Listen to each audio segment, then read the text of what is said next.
पूरे टर्मिनल में अंधेरा छा चुका था। सिर्फ एक चीज दिखाई दे रही थी, वह थी वापसी की काली बस। उसके इंजन की आवाज पूरे टर्मिनल में गूंज रही थी। घर घर घर। ड्राइवर के सीट पर आरव का दूसरा रूप बैठा था। चेहरे पर वही मुस्कान, लेकिन आंखें पूरी काली, जैसे उनमें कभी रोशनी थी ही नहीं। बूढ़े ने धीरे से आरव का कंधा पकड़ा। ध्यान से सुनो, तुम्हारे पास सिर्फ 5 मिनट है। 5 मिनट बाद डॉक्टर तुम्हें मृत घोषित कर देंगे। आरव की सांस रुक गई। मतलब? मैं अभी जिंदा हूँ? बूढ़े ने सिर हिलाया। हाँ, लेकिन दो दुनियाओं के बीच अटका हुआ। अगर तुमने अपने डर को जीत लिया तो लौट जाओगे। अगर हार गए तो हमेशा के लिए इस बस के ड्राइवर बन के रह जाओगे। काली बस का दरवाजा अपने आप खुल गया। अंदर से आवाज आई, आओ आरव, तुम्हारी सीट तैयार है। दूसरा आरव मुस्कुरा रहा था। थक गए हो ना? जिंदगी ने तुम्हें क्या दिया? नौकरी का तनाव, अकेलापन, नाकामयाबी। यहाँ दर्द नहीं है, बस शांति है। कुछ पल के लिए आरव सचमुच रुक गया। उसे अपनी जिंदगी याद आने लगी। बचपन, माँ, पिता और वे अपने सपने जो अभी पूरे भी नहीं हुए थे।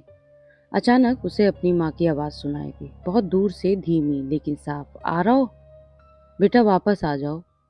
फिर दूसरी आवाज, डॉक्टर की, पल्स बहुत कम है, एक बार और सीपीआर। आरव समझ गया, वह सचमुच अस्पताल में था। दूसरा आरव जोर से हंस रहा था। वे तुम्हें बचा नहीं पाएंगे, तुम अब मेरे हो। उसने बस का हॉर्न बजाया। पूरा टर्मिनल कांप उठा।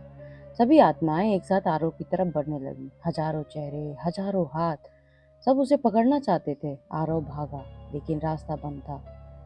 हर तरफ बसें, हर तरफ अंधेरा। तभी उसे बूढ़े की बात याद आई।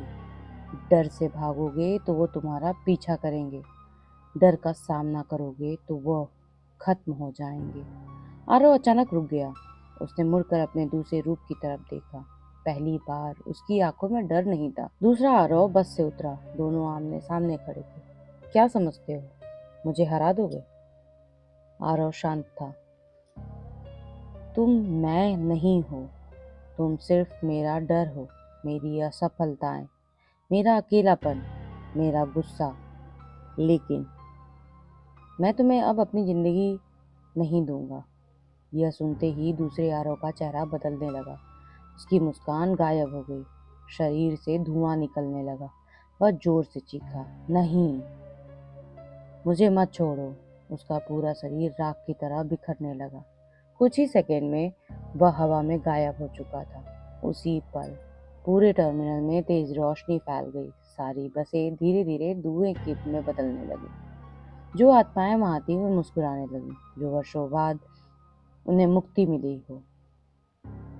वह छोटी बच्ची जिसने पूछा था, क्या तुम भी मर गए हो, वह आरव के पास आई, मुस्कुराई और बोली, धन्यवाद भैया। फिर वह भी रोशनी में विलीन हो गई। बूढ़ा आदमी आखिरी बार आरव के सामने आया। आज तुमने सिर्फ खुद को नहीं बचाया, बल्कि उन लोगों को भी जो अपने डर में कैद थे। उसने लालटेन आरव के हाथ में रखी। याद रखना, इंसान को सबसे ज्यादा डर किसी भूत से नहीं, अपने ही डर से लगता है। इतना कहकर वह भी गायब हो गया।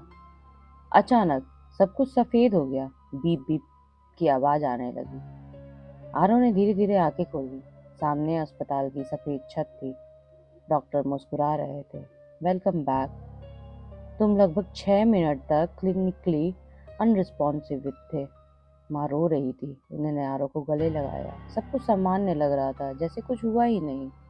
3 महीने बाद आरव पूरी तरह ठीक हो चुका था। उसने उस रात की रिकॉर्डिंग देखी।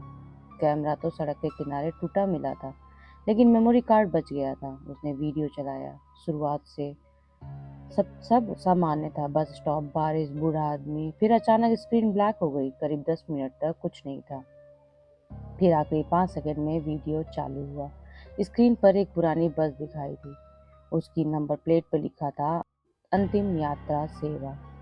बस धीरे धीरे दूर जा रही थी और पीछे की खिड़की से एक बूढ़ा आदमी मुस्कुरा रहा था। उसने लालटेन उठाई और कैमरे की तरफ देखकर होठ हिलाए, बिना आवाज के, लेकिन शब्द साफ समझ में आ रहे थे। अभी नहीं, फिर कभी मिलेंगे। और वीडियो वहीं ख़त्म हो गया।